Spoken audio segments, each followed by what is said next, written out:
Uncomfortable. Intimidated. Painful. Can feel unsafe. Worried. Unwelcome. Difficult. Upsetting. Anxious. Isolated. Community. I think that's the ultimate one, is the community.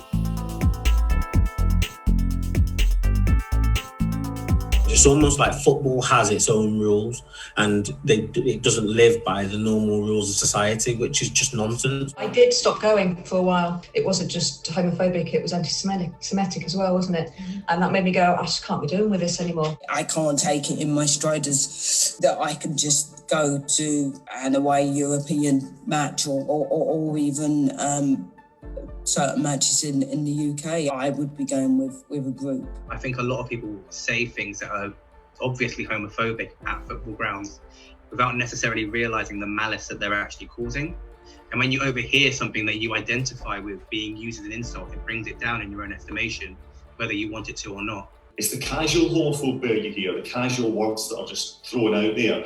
Some people will say it's banter, but it isn't. What it means is it says to people like me, you're not welcome, you shouldn't really be here, and you're something other or different. I love football so much, and it's been my life for so long, and I would never let a few people that are trying to cause trouble put me off. I love football, but the environment that surrounds me at times is awful. It's this old thing about football is seen as somewhere where you can break the rules. It's just like, people who would never use that at work, their assumption is there is nobody gay in the stadium. I'm constantly risk assessing when I'm at football, and I still do it. Even though for me Charlton is a safe place, I still am constantly doing it. You get fans who you just don't. People are unpredictable. We're still not anywhere near where we really want to be. There's a lot more gay people going to football matches now than there ever were, and I think that means that it's a safe place to do so.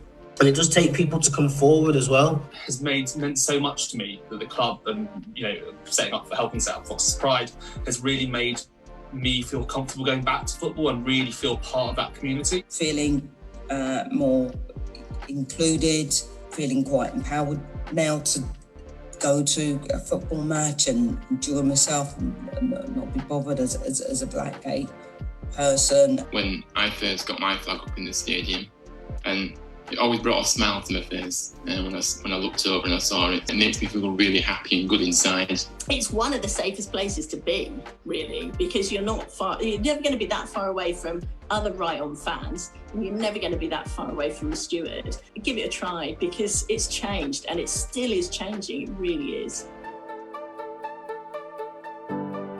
We came to why we do what we do in the ways of Fox's Pride and marching out together, and everything that we do Twitter-wise is that it's necessary, I think, at the moment, and it's still needed.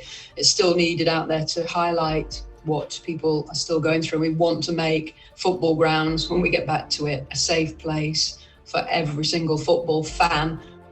Are you potentially losing grassroots players because they don't feel like they have a place in football? Even with a group of fellow gay fans, I found it really difficult to stand up in the crowd and say something against it because of the threat of what would happen to you. I mean, we were one of the first gay fan groups out there at Canal Street Blues. Even now when you see the football, when there's no one in the stand, you see their pride flags quite prominently. And they do the Pride Month and the Rainbow Laces campaign and stuff like that. So that's great.